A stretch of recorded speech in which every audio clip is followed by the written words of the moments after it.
আল্লাহ রাব্বুল আলামিন কোরআনুল কারীমের ভেতরে সূরা আলে ইমরানের 19 নম্বর আয়াতে বান্দাদেরকে জানায় দিলেন, ইন্নাদ-দীনা ইনদাল্লাহিল ইসলাম। নিশ্চয়, নিঃসন্দেহে, অবশ্যই আল্লাহর কাছে সবচাইতে প্রিয় এবং পছন্দনীয় মনোনীত ধর্ম হলো ইসলাম। আল্লাহর কাছে পছন্দনীয় ধর্ম কি? আরো জোরে বলে। আর ও কয় সব ধর্মই আমার কাছে সমান। নাউজুবিল্লাহ বললেন না? আমার বন্ধুগণ, শুধু তাই নয়, কোরআনুল কারীমের সূরা মায়েদার 3 নম্বর আয়াতে আল্লাহ পাক বলছেন, আল ইয়াউমা আকমালতু লাকুম দীনাকুম ওয়া আতমামতু আলাইকুম নি'মাতি ওয়া রাদিতু লাকুমুল ইসলাম দীনা। পড়েন আল্লাহু আকবার। আল্লাহ পাক বলছেন, আল ইয়াউমা আকমালতু লাকুম দীনাকুম।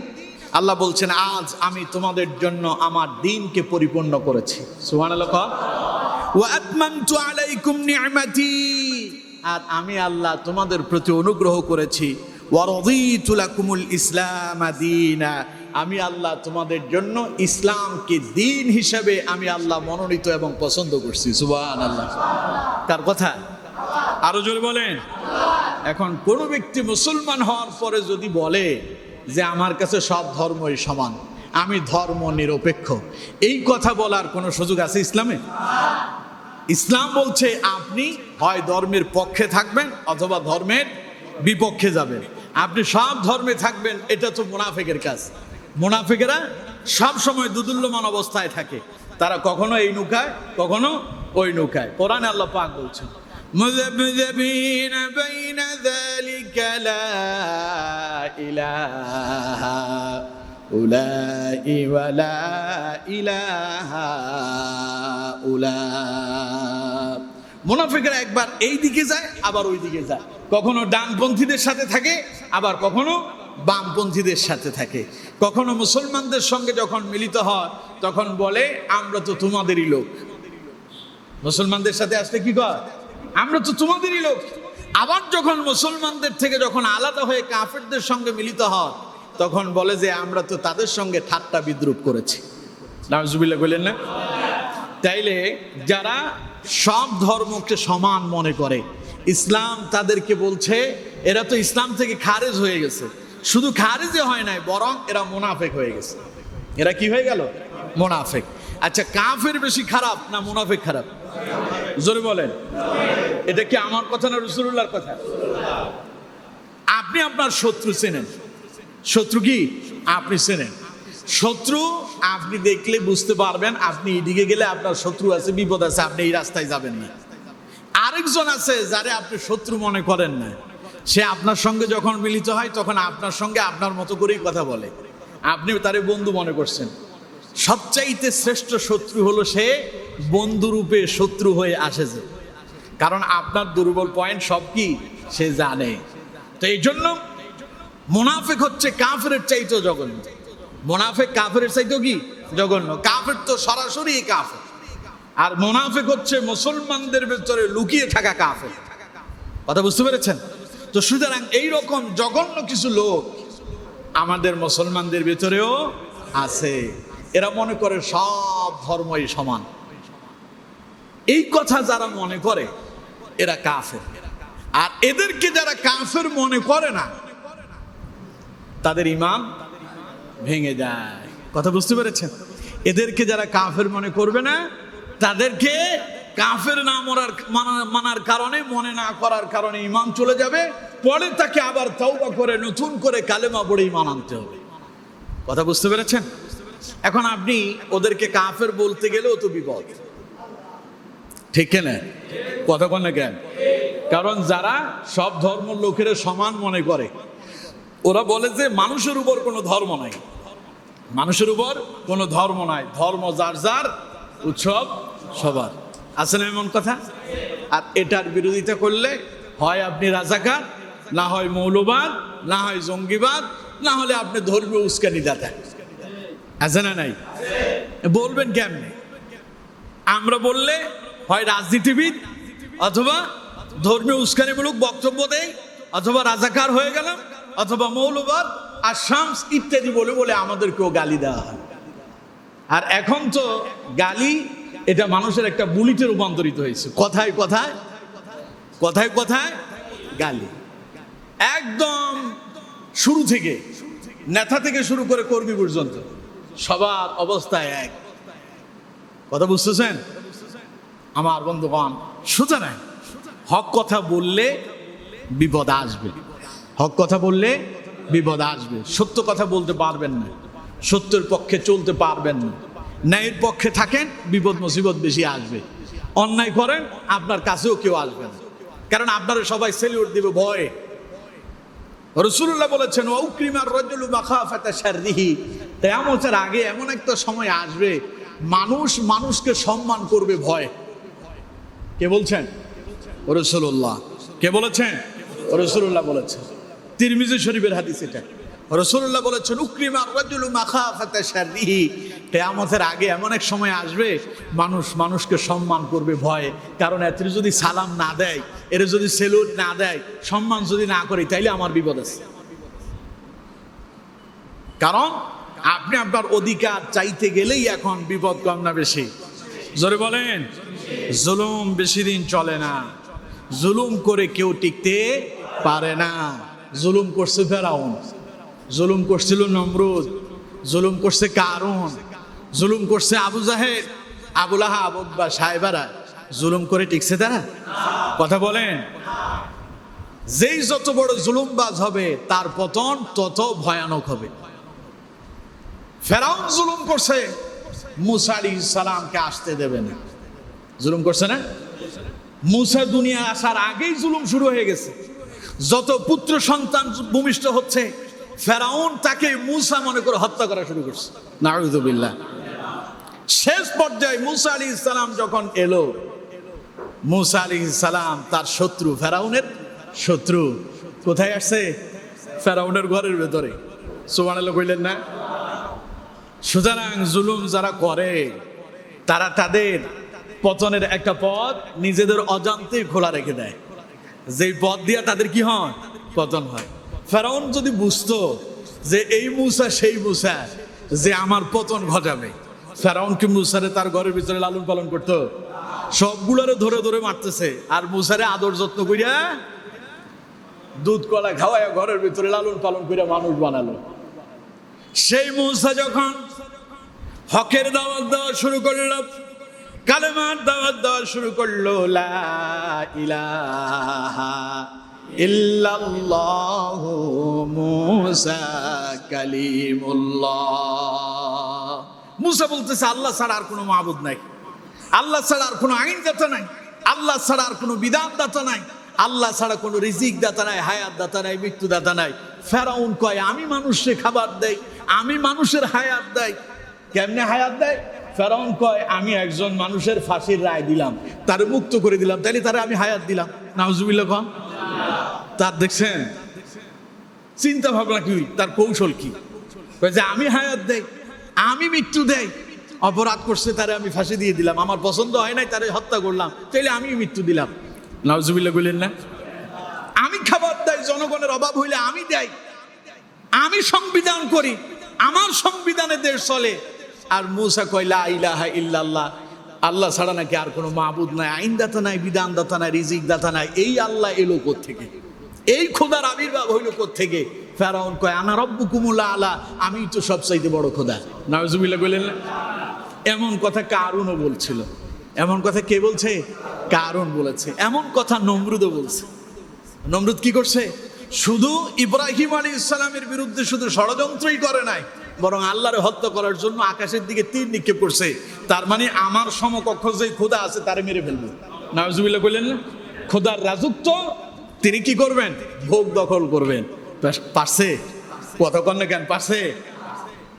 এবার আসলো সর্বশেষ মুহাম্মদ সাল্লাল্লাহু আলাইহি সাল্লামের শত্রু হয়ে জুলুম করার জন্য এসেছে আবু জাহেল, আবু লাহাব, উতবা, সায়বারা।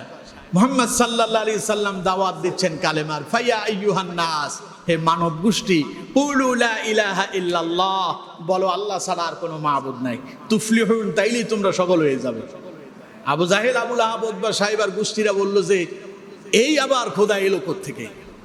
আমরা জানি আমাদের খোদা সবগুলো আছে কাবাগরের ভেতরে, 360টা দেবতা আমরা ঢুকায় রাখছি, এর সেইতে বড় খোদা এলো কোত্থেকে? মুহাম্মদ সাল্লাল্লাহু আলাইহি সাল্লামের বিরুদ্ধে জুলুম নির্যাতন শুরু হলো। রাসূলুল্লাহর হাতে যারাই কালেমা পড়ে মুসলমান হতে লাগলো তাদেরকে ধরে ধরে নির্যাতন করা শুরু করলো। কারোর জেলের ভেতরে ঢুকালো, কাউকে হাত পা বেঁধে মরুভূমির উত্তপ্ত বালির উপরে চিৎ করে শোয়া দিয়া বুকের উপরে পাথর চাপা দেওয়া হলো, কাউকে জ্বলন্ত কয়লার উপরে চিৎ করে শোয়া দিয়া পিঠের উপরে পা দিয়ে চেপে ধরা হলো, আবার কাউকে খুঁটির সঙ্গে বেঁধে দুনিয়া থেকে দুনিয়া থেকে বিদায় করে দেওয়া হলো। এরপরে মুহাম্মদ সাল্লাল্লাহু আলাইহি সাল্লাম রে তারা পরাজিত করতে পারে নাই। পারছে? কথা কন না কেন? পারছে?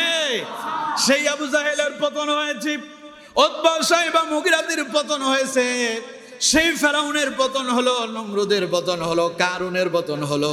জুলুম যারাই করলো সবগুলো দুনিয়া থেকে বিদায় হয়ে গেল। আজও যারা জুলুম করছো, আজও যারা জুলুমের উপরে প্রতিষ্ঠিত থাকতে চাও, তোমার অবস্থা ফেরাউন, নমরুদ, হামান, কামান, আবু জাহেল, আবু লাহাব, উতবা, সাইবা, মুগিরার মতোই হবে। সন্দেহ আছে? কারণ রাসূলুল্লাহ বলেছেন আয-যুলমু যুলুমাতু ইয়াউমাল কিয়ামা, জুলুম এমন এক জিনিস যা মানুষের বিরুদ্ধে অন্ধকার হয়ে তার সামনে কিয়ামতের দিন তার সামনে দেখা দেবে। চতুর্দিকে অন্ধকার হয়ে যাবে, পালানোর কোনো পথ থাকবে না, তখন রাতের আধারে চুরি করে পালাতে হয়। ঠিক কিনা? কথা বল না কেন? ঠিক কিনা? পালায়া যাবা কই? আল্লাহ যদি ধরেন পালানোর জন্য কোনো পথ খুঁজে পাওয়া যায় না। ঠিক কিনা? আল্লাহ পাক বলেন আমার বান্দা আমি কিন্তু ধরি না, যদি আমি আল্লাহ ধরি তাহলে পরে ছাড়ি না। কোরআনে আল্লাহ বলছেন ইন্না বাতশা রাব্বিকা লাশাদীদ, আল্লাহ কয় আমি ধরি না, ধরলে কিন্তু ছাড়ি না। ছেলেবেলেরা রাস্তায় ঘুড়ি উড়ায়, ঘুড়ি উড়ায় না? আকাশে যখন ঘুড়ি উঠতে থাকে তখন বহু দূর যাওয়ার পরে ঘুড়ি তার নিজের খুশি মতো, আমাদের ফেনীর ভাষা কি গন্টি গয় নাকি, আকাশে ঘুড়ি উড়াইতেছে। ঘুড়ি যখন আকাশে উড়ে, রশি যখন অনেক দূর ছেড়ে দেওয়া হয়, অনেক দূর যাওয়ার পরে সেই মনে করে যে সব স্বাধীনতা আমি পেয়ে গেলাম। একবার এই দিকে ডিগবাজি খায়, আবার ওই দিকে ডিগবাজি খায়, খায় না? ডিগবাজি যখন খাওয়া শুরু করে, ঘুড়ির রশি যার হাতে আছে সে কি চুপ করে থাকে? কি করে? রশি ধরে টান মারে, টান মারলে আবার ঘুড়ি কি হয়? সোজা হয়। ঘুড়ি বুঝতে পারে না নিচে মালিক ঠিক মতোই মজুদ আছে, আমি যতই ঘাড় এই দিক সেদিক করি লাভ নাই। আল্লাহ কয় তোদেরকে আমি ছেড়ে দিলাম ঘুড়ির মতো। রশি কার হাতে? আরো জোরে বলে। ওই রশি ছেড়ে দেওয়ার পরে বহু ডিগবাজি খেয়েছিল ফেরাউন, নমরুদ, হামান, কামান, আবু জাহেলেরা, ওরাও টিকতে পারে নাই। আল্লাহ বলছেন যারাই জুলুম করছো রশি আমার হাতেই আছে, টান দেব আমার কাছে আসা লাগবে। ঠিক না? জুলুমবাজের পতন সুনিশ্চিত। ঠিক না? পৃথিবীর কোন দিকে তাকাবেন, সব দিকে দেখেন, জুলুম করে কেউ চিরকাল থাকতে পারে না। সুতরাং আজকে আমি হক কথা বলি, আপনি বাধা দেন। আজকে আমি ন্যায়ের পক্ষে থাকি, আপনি বাধা দেন। আজকে আমি আমার অধিকারের কথা বলি, আপনি আমাকে গুলি করে হত্যা করেন, অসুবিধা নেই। এই দিন আপনারও আসবে। কথা বল না কেন? এই দিন আপনারও আসবে। আমার দেশে একখান কথা আছে, কয়েক মাঘে শীত যায় না, মাঘের পরেও মাঘ আসে। সুতরাং আমার বন্ধুগণ, জীবনের প্রতিটা মুহূর্তে ন্যায়ের পক্ষে থাকা চাই। ঠিক না? পারবো তো ইনশাআল্লাহ? আরো জোরে বলেন। সুতরাং কুফরির সঙ্গে না থেকে, মুরতাদদের পক্ষ অবলম্বন না করে ন্যায়ের পক্ষে থাকেন, ইমানের পক্ষে থাকেন। জান্নাতের পথ যিনি আপনার জন্য খুলে দেবেন তিনি কে? থাকতে পারবেন তো ইনশাআল্লাহ? তাইলে আজ আমার দেশে এরকম সুশীল নামে কিছু কুশীল আছে যারা সব ধর্মের সমান মনে করে। ওরা বলে মানুষের উপরে কোনো ধর্ম নাই। আল্লাহ কয় ধর্মের উপরে কোনো মানুষই নাই। আল্লাহ বলছেন তোমার পরিচয় ধর্ম দিয়া হবে। তোমার পরিচয় কি দিয়ে হবে? কোরআন থেকে শুনুন, আল্লাহ পাক বলছেন وَمَنْ أَحْسَنُ قَوْلًا مِّمَّنْ دَعَا إِلَى اللَّهِ وَعَمِلَ صَالِحًا وَقَالَ إِنَّنِي مِنَ الْمُسْلِمِينَ। আল্লাহ বলছেন তার চাইতে শ্রেষ্ঠ আর কে হতে পারে, তার চাইতে উত্তম কথা আর কি হতে পারে, যে মানুষদেরকে ডাকে মিম্মান দাআ ইলাল্লাহ, যে মানুষদেরকে আল্লাহর দিকে ডাকে। সুবহানাল্লাহ। ওয়া আমিলা সালিহান, এবং আমলে সালেহ করে, নেক কাজ করে, ভালো কাজ করে। ওয়া ক্বাল, এবং বলে ইন্নানি মিনাল মুসলিমিন, আমি মুসলমান। সুবহানাল্লাহ বললেন না? আরে আমার নাম আব্দুল্লাহ, আব্দুর রহমান, আব্দুস সুবহান, বহু কিছু হইতে পারে, কিন্তু আমার নামের চাইতে বড় পরিচয় আমি মুসলমান হতে পারলাম কিনা। ঠিক কিনা? কথা বলেন না কেন? ঠিক কিনা? কোরআনে আল্লাহ বলছেন মুসলমান না হয়ে মরো না। কে বলছেন? আরো জোরে বলেন। দেখুন কোরআন থেকে শুনুন, আল্লাহ পাক বলছেন, আল্লাহ রাব্বুল আলামিন বলছেন ইয়া আইয়ুহাল্লাযীনা আমানু ইত্তাকুল্লাহা হাক্কা তুকাতিহি ولا تموتن إلا وأنتم مسلمون। আল্লাহু আকবার। মরণ তো অনেকই হয়, সব মৃত্যু মৃত্যু না। কথা বুঝতে পারছেন? শ্রেষ্ঠ মৃত্যু হলো সেটা যে ঈমান নিয়ে মুসলমান হয়ে মৃত্যুবরণ করতে পারছে। সুবহানাল্লাহ। আল্লাহ পাক বলছেন ইয়া আইয়ুহাল্লাযীনা আমানু তাকুল্লাহ, ঈমানদারের আল্লাহরে ভয় করো, হাক্কা তুকাতি, যেমনই ভয় করার দরকার তেমনই ভয় করো। কেমনে ভয় করবেন? ভয়টা আবার কি? যেখানে অন্যায় হবে তার প্রতিবাদ করো, যেখানে মানুষের উপর জুলুম হবে তার বিরুদ্ধে দাঁড়াও, যেখানে মানুষ মানুষকে নিয়ে বাজে মন্তব্য করে তার বিরুদ্ধে কথা বলো। এরপরে এই কাজগুলো করার সময় আল্লাহর ভয়ে করো। কার ভয়ে? কারণ পৃথিবীর কেউ তোমারে দেখেন না, যিনি দেখছেন তিনি কে? আল্লাহ বলছেন শুধু ভয় করলে হবে না, হাক্কা তুকাতিহি, যেমনই ভয় করার দরকার তেমনই ভয় করো। এরপরে বললেন ওয়ালা তামুতুন্না, মৃত্যুবরণ করো না, ইল্লা ওয়া আনতুম মুসলিমুন, মুসলমান না হয়ে। কথা বুঝতে পারছেন? মুসলমান মানে কি? শুধু কালেমা পড়ছেন মুসলমান হয়ে গেলেন? শুক্রবার জুমার দিন আইসা 2 রাকাত পড়া পেছনে লাফঝাপ দিয়ে বের হয়ে চলে গেলেন মুসলমান? মুসলমান কাকে বলে? কমপ্লিট কোড অফ লাইফ, যার জীবন ব্যবস্থা হবে কোরআন দিয়ে এবং ইসলাম দিয়ে। কথা বুঝতে পারছেন? যেই লোকটা আত্মসমর্পণ করেছে, তার গোটা জীবনটাকে ইসলামের জন্য উৎসর্গ করছে, তারে কয় মুসলমান। সুতরাং আমার বন্ধুগণ, মরণ শুধু হলেই হবে না, শ্রেষ্ঠ মৃত্যু হলো মুসলমান হয়ে মৃত্যুবরণ করা। কবর জগৎ তো কেউ দেখেন নাই, দেখছেন কি? কথা বলেন, দেখছেন? কবর জগৎ যদি দেখতে পেতেন তাহলে জীবন পরিবর্তন হয়ে যেত। কবরের আযাব দেখেছেন মুহাম্মদ সাল্লাল্লাহু আলাইহি ওয়াসাল্লাম। রাসূলুল্লাহ আমাদেরকে এই জন্য কবর থেকে বারবার সতর্ক করেছেন। কবরের আযাব থেকে রাসূলুল্লাহ আমাদেরকে কি করেছেন? সতর্ক করেছেন। আল্লাহর নবী বিশ্বনবী মুহাম্মদ সাল্লাল্লাহু আলাইহি সাল্লাম নিজেই আল্লাহর কাছে আশ্রয় চাইছেন কবরের আযাব থেকে। রাসূলুল্লাহ দোয়া করতেন, আল্লাহুম্মা ইন্নী আউযু বিকা মিন আযাবিল কবর, আল্লাহ তুমি আমার কবরের আযাব থেকে নিষ্কৃতি দান করো। সুবহানাল্লাহ কইলেন না? আচ্ছা, রাসূলুল্লাহর কোনো হিসাব নিকাশ আছে? রাসূলুল্লাহর কোনো ভয় আছে? তিনি তো নবী। তিনি কি শুধু নবী নন, সাইয়্যিদুল মুরসালিন, নবীদের নেতা, ইমামুল মুরসালিন, নবীদের ইমাম। সুবহানাল্লাহ কইলেন না? যিনি সকল নবীদের ইমাম, যিনি সকল নবীদের নেতা, সেই মুহাম্মদ সাল্লাল্লাহু আলাইহি সাল্লাম পর্যন্ত আল্লাহর কাছে কাঁদে আর দোয়া করে, আল্লাহ কবর আযাব থেকে আমি তোমার কাছে আশ্রয় চাই। তাইলে চিন্তা করেন, কবরটা কি আরামের হবে না কষ্টের হবে? হ্যাঁ, কারোর জন্য আরামের আর কারোর জন্য বেদনার। কারোর জন্য আরামের, কারোর জন্য বেদনার হবে। যারা ঈমানের উপর ইস্তেকামত থেকে মৃত্যুবরণ করবে, কবর তার জন্য অন্ধকার থাকবে না, আলোকিত হয়ে যাবে। সুবহানাল্লাহ। কবর যতদূর পর্যন্ত তার দৃষ্টিপাত হবে, তার চোখের দৃষ্টি যতদূর যাবে, তার কবর ততদূর প্রশস্ত হয়ে যাবে। সুবহানাল্লাহ। আমরা দেখি 3.5 হাত কবরের ভেতরে, 1-1.5 হাত চড়া, আর শরীরের, আপনার শরীরের দেহের মাপ অনুযায়ী 3.5 হাত। আপনি আপনার শরীরে কয় হাত? সবাই বলেন না কয় হাত? তাইলে আপনার শরীরের মাপ অনুযায়ী আপনার কবর হবে। কিন্তু এই কবরে আমরা মানুষজন যখন রেখে আসি, 2-4 মাস যাওয়ার পরে, বেশি না 1 মাস পরে কবরটা খনন করে দেখেন মানুষ আর মানুষ নাই, সব পচে গলে শেষ, ঠিক কিনা? যদিও আপনার দৃষ্টিতে সব পচে গলে শেষ, আসলে শেষ নয়। আসলে কি নয়? শেষ নয়। এই ছোট্ট কবর মাটি চাপা দিয়ে রেখে এসেছেন, ঘোর অন্ধকার, আলো নাই, বাতাস নাই, বন্ধু নাই, সাথী নাই, কেউ নাই। যদি দুনিয়ার আমল যদি ভালো হয়, নবী করিম সাল্লাল্লাহু আলাইহি ওয়াসাল্লাম বলছেন কবর আর কবর থাকে না, বিশাল বড় আপনার জন্য জান্নাতের বাগান হয়ে যায়। তিরমিজির বর্ণনা, নবী করিম সাল্লাল্লাহু আলাইহি সাল্লাম বলছেন কবরের প্রশ্ন কয়টা? জোরে বলেন। মান রব্বুকা ওয়া মা দীনুকা ওয়া মান নাবিয়ুকা। তিনটা প্রশ্ন, তোমার দিন কি, তোমার রবকে এবং তোমার নবীকে। এই তিনটা প্রশ্নের জবাব দিতে পারলেই কবর হয়ে যাবে কি? আলোকিত জান্নাত। ফাআফরিশুহু মিনাল জান্নাহ ওয়া আলবিসুহু মিনাল জান্নাহ ওয়া আফতাহু লাহু বাবান ইলাল জান্নাহ। সুবহানাল্লাহ। কোন যেই পোশাক পরিধান করানো হলো এটা স্বাভাবিক পোশাক থাকবে না, এটা জান্নাতি পোশাক হয়ে যাবে।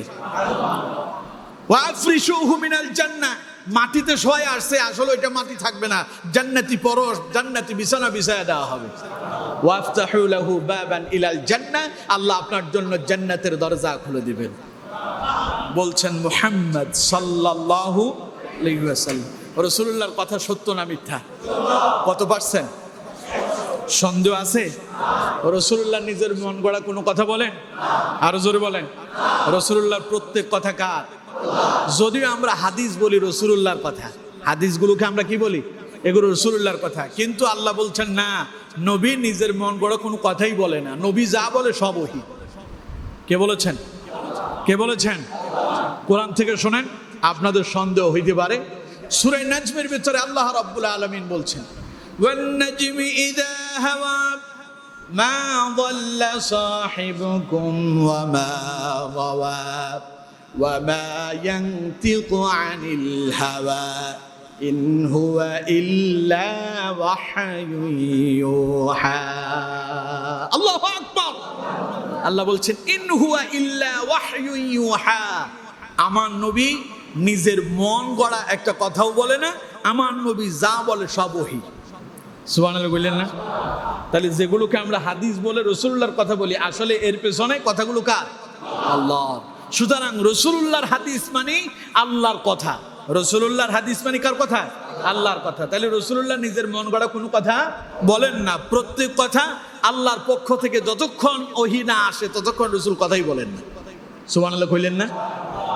তাহলে নবী করিম সাল্লাল্লাহু আলাইহি সাল্লামের কথা যদি আল্লাহর ওহী হয়, তাহলে আমি যেই কথা আপনাদের সামনে একটু আগে তিরমিজি থেকে বর্ণনা করলাম যে রাসূলুল্লাহ বলছেন তিনটা প্রশ্নের জবাব দিলে কবরে আপনার পোশাক হয়ে যাবে জান্নাতি পোশাক, আপনার বিছানা হয়ে যাবে জান্নাতি বিছানা, এবং আপনার জন্য জান্নাতের দরজা খুলে দেওয়া হবে, এই কথা সত্য না মিথ্যা?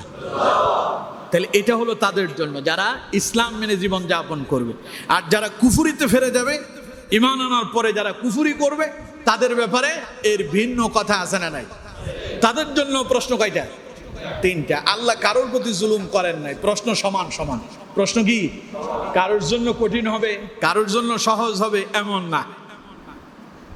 আল্লাহ কোটা দেন নাই যে তুমি এটা করছো বাস কোটা দিয়ে দিলাম, মাফ, যাও জান্নাত তোমার জন্য, না, এত সোজা না।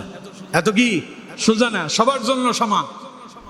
সব আলেম জালেম, সব শিক্ষিত অশিক্ষিত, কালো সাদা, ধর্ম বর্ণ নির্বিশেষে কবরে যাবেন, সবার জন্য প্রশ্ন একটাই, যারা জবাব দিতে পারবে তারা ডাইরেক্ট জান্নাতে যাবে, আর যারা দিতে পারবে না তারাই জাহান্নামের বাসিন্দা হবে। ঠিক না?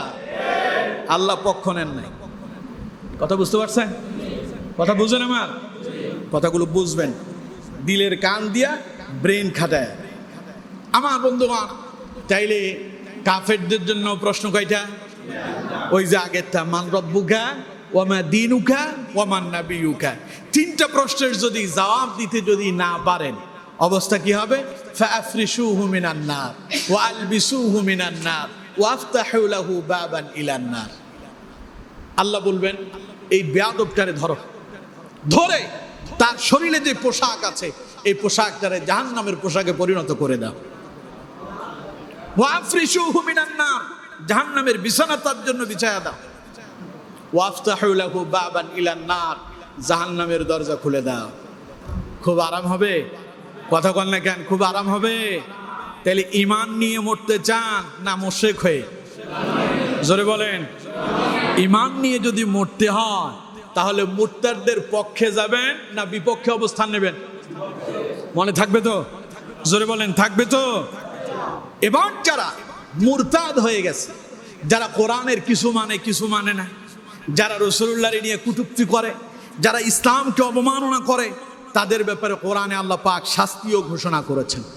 সূরা আলে ইমরানের 85 নম্বর আয়াতে আল্লাহ রাব্বুল আলামিন বলছেন, وَمَن يَبْتَغِ غَيْرَ الْإِسْلَامِ دِينًا فَلَن يُقْبَلَ مِنْهُ وَهُوَ فِي الْآخِرَةِ مِنَ الْخَاسِرِينَ।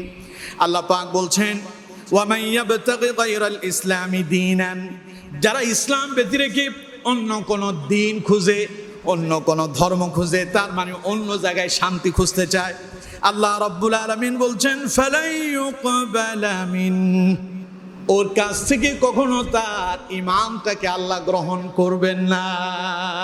তার মানে সে ঈমান হারা হয়ে গেছে। সে কি হয়ে গেছে? ঈমান হারা হয়ে গেছে। তুমি ইসলামেও থাকবা আবার অন্য ধর্মেরটাও খুঁজবা, ওইটা হবে না। আমার বন্ধুগণ, এরপর আল্লাহ রাব্বুল আলামিন বলছেন ওয়া হুয়া ফিল আখিরাতি মিনাল খাসিরিন। দুনিয়াতে হয়তো সাময়িক সময়ের জন্য তাকে একটু আনন্দে দেখা যাবে, তার বাড়ি আছে, গাড়ি আছে, অনেক সম্পদ, সে দারওয়ানের চাকরি করলো, 400 কোটি টাকার মালিক হয়ে গেছে। ফিওন হইলে কি হয়েছে? তার বাড়ি গাড়ি কি কম আছে? গাড়ির ড্রাইভার, তাতে কি হয়েছে? তার তো এখন কোটি কোটি টাকা আছে, ঠিক কিনা? এগুলো দুনিয়াতে দেখা যাবে। পরকালে আল্লাহ কি বলছেন? ওয়া হুয়া ফিল আখিরাতি মিনাল খাসিরিন। পরকালে সে হবে ক্ষতিগ্রস্ত, কিচ্ছু নাই সেখানে। সে কি? জিরো। সেখানে সে কি? জিরো। দুনিয়ায় হিরো, পরকালে। আর দুনিয়ায় যারা জীবন তারে আল্লাহর রঙে রঙিন করতে পারলো, রাসূলুল্লাহর দেখানো মতে দুনিয়াতে তার জীবন পরিচালনা করলো, দুনিয়াতে যদিও সে জিরো, পরকালে সন্দেহ আছে? কথা বলেন না কেন? সন্দেহ আছে? দুনিয়াতে তার খাওয়া দাওয়া জুটে না, কোন রকম জীবন অতিবাহিত করতেছে, কিন্তু গোলামি করে কার? আল্লাহ। অল্পতেও আল্লাহ তারে বরকত দিছে, যা খায় তাতে কি কয়? আলহামদুলিল্লাহ। যা খায় তাতে কি পড়ে? আলহামদুলিল্লাহ। আল্লাহ পাক বলেন তার জন্য দুনিয়াতে যদিও একটু কষ্টের জীবন, কিন্তু পরকালে আল্লাহ তার জন্য জান্নাতের নিয়ামত রেখেছেন এবং সেখানে তিনি আনন্দ উপভোগ করবেন জীবনটারে। হিরোর মতো, নায়কের মতো, নেতার মতো তিনি সামনের দিকে এগিয়ে যাবেন। সুবহানাল্লাহ। এরপরে শোনেন, আল্লাহ রাব্বুল আলামিন বলছেন যারা দুনিয়াতে এইভাবে কোরআনের কিছু অংশ মানে আবার কিছু অংশকে অস্বীকার করে, তাদের অবস্থা কত ভয়ানক হবে। সূরা বাকারার 85 নম্বর আয়াতে আল্লাহ পাক এই কথাটা তুলে ধরেছেন। আল্লাহ রাব্বুল আলামিন বলছেন আফাতুমিনুনা বিবা'দিল কিতাবি ওয়া তাকফুরুনা বিবা'দ ফামা জাযাউ মান ইয়াফআলু যালিকা মিনকুম ইল্লা খিzyun ফিল হায়াতিদ দুনিয়া ওয়া ইয়াওমাল কিয়ামাতি ইউরাদ্দুনা ইলা আশাদ্দিল আযাব ওয়ামা আল্লাহু বিগাফিলিন আম্মা তা'মালুন। পড়েন আল্লাহু আকবার। আল্লাহ পাক বলছেন আফাতুমিনুনা বিবা'দিল কিতাব ওয়া তাকফুরুনা বিবা'দ, যারা কোরআনের আল্লাহর কিতাবের কিছু অংশ মানে আবার কিছু অংশকে অমান্য করে, ফামা জাযাউ মান ইয়াফআলু যালিকা মিনকুম ইল্লা খিzyun ফিল হায়াতিদ দুনিয়া, তারা যেন জেনে রাখে দুনিয়াতে আল্লাহ রাব্বুল আলামিন তাদের জন্য লাঞ্ছনা বঞ্চনা ছাড়া আর কিছুই রাখেন নাই। আল্লাহর এই কথা সত্য না মিথ্যা? আর জোরে বলেন। ওই যে বললাম না, অনেক গাড়ি বাড়ি, অনেক টাকা পয়সা, কিছুদিন পরে মিডিয়াতে যখন সংবাদ বের হয় তখন গোমটা দিয়া চেহারা লুকায়া ক্যামেরাম্যান আইসে সামনে আসে, সাংবাদিক যখন সামনে এসে ক্যামেরা ধরে, আছে না নাই? এখন চেহারা লুকায় আল্লাহ ভাবে? আল্লাহ কয় এমন অবস্থা তার করব আমি, দুনিয়ার জীবনে তারা লাঞ্ছনা করে ছেড়ে দেব। কে বলেছেন? তাইলে কোরআনের কিছু অংশ মানবো, কিছু অংশ মানবো না, এমন যেন না হয়। মানবো তো পূর্ণাঙ্গ। একদম সূরা ফাতিহার আলিফ থেকে শুরু করে, আলহামদু থেকে শুরু করে, অথবা বিসমিল্লাহর বা থেকে শুরু করে সূরা নাসের শেষে মিনাল জিন্নাতি ওয়ান নাসের সিন পর্যন্ত গোটা কোরআনকে যদি মানতে পারেন, গোটা জীবন হয়ে যাবে আলোকিত। সুবহানাল্লাহ। আর যদি তা না করেন, সাময়িক কিছুদিন আনন্দ করবেন, এরপরে লাঞ্ছিত হবেন, জুতার মার খাওয়া লাগবে। খাইছে না আমার দেশেও খাইছে না। এক মন্ত্রী ইসলামী ফাউন্ডেশনের একটা আলেমদের সমাবেশে তিনি এক বক্তব্য দিছে, সেখানে হুজুররা তার জুতা মারছে। আমেরিকার প্রেসিডেন্ট জর্জ ডব্লিউ বুশ জুতার মার খেয়েছে না? তারপরে আসেন ফ্রান্সের প্রেসিডেন্ট, জুতার মার খেয়েছে না?